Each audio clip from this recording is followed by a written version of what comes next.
União Soviética Especial. Na reportagem você vai conhecer um pouco mais dos governos de Nikita Khrushchev e Leonid Brezhnev, que sucederam Joseph Stalin. Yuri Gagarin vai ao espaço e revela que a Terra é azul. De lá, ele não vê, mas o mundo está cada vez mais dividido. Um muro começa a ser construído na Alemanha.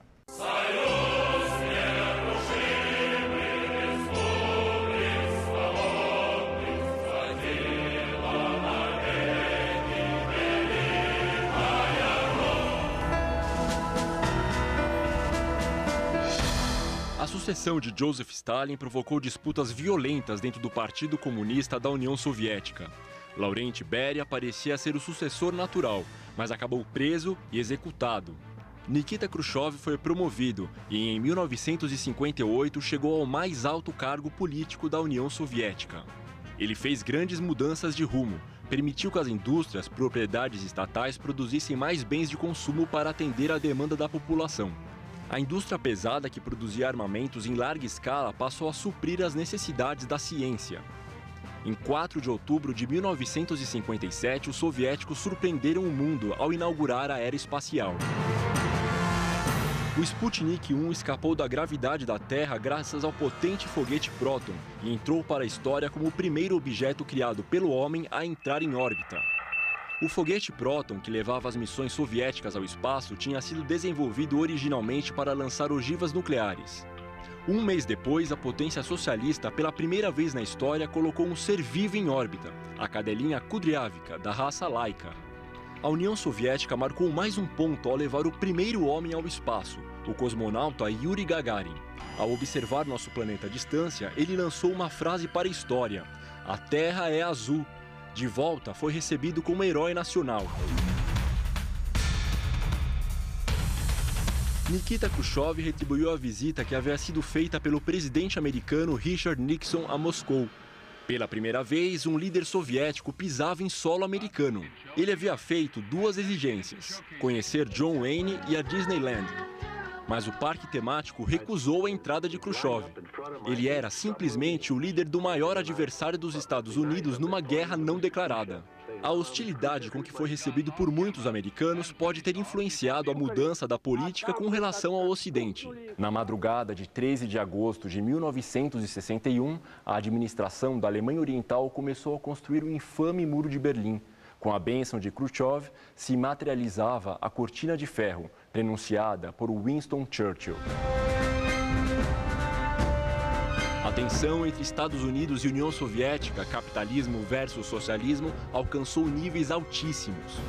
A crise dos mísseis em Cuba, em outubro de 1962, quase levou o mundo a um conflito nuclear.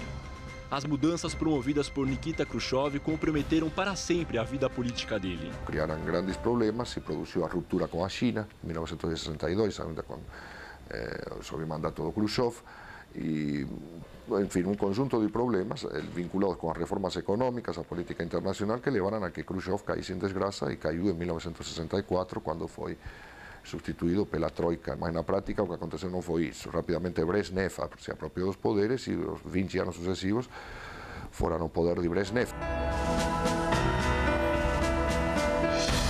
Na primeira metade dos anos 70, a União Soviética atingiu o ápice de poder político e estratégico frente aos Estados Unidos. A economia vinha em ritmo de crescimento, mas o sistema tinha algumas amarras que o impediram de se ajustar com a rapidez necessária ao momento econômico que o país vivia.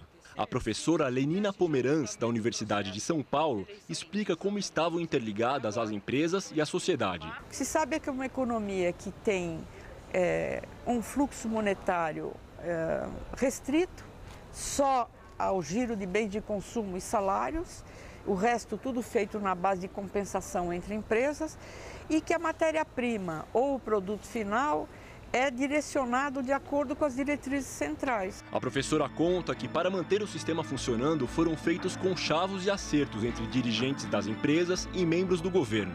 Era chamada economia subterrânea. Daí porque se diz que a corrupção começou nos anos Brezhnev. Mas ela já existia na União Soviética desde os anos 30. Na década de 70 também ficou muito evidente a existência da chamada segunda economia, que surgiu como uma economia de autodefesa do cidadão. Nas empresas, o pessoal que trabalhava com bens de consumo, basicamente, eu tenho exemplo de entrevistas de pessoal que fazia botas com matéria-prima da fábrica e no horário de trabalho da fábrica, para vender a bota fora das vendas corriqueiras da empresa, que era uma coisa dele, caixinha dele. Paradoxalmente, essa época foi considerada pela população soviética como o período de maior conforto material. Coincidiu com a alta do petróleo em 1973 e com a grande onda de importações motivadas pelas crises de abastecimento. Os soviéticos tiveram acesso a bens de consumo estrangeiros, mas a popularidade de Leonid Brezhnev caiu diante de tantos casos de corrupção. Em março de 1982, Brezhnev sofre um derrame e morre. A União Soviética entra na fase terminal. Amanhã, na última reportagem da série, vamos relembrar a era Gorbachev. O homem que tentou devolver a face humana ao socialismo, mas que acabou vítima das próprias reformas. Vamos rever a dissolução do Bloco Socialista, o doloroso processo de transição à economia de mercado e o ressurgimento da Rússia no cenário internacional. Um país bem diferente daquele sonhado pelos bolcheviques.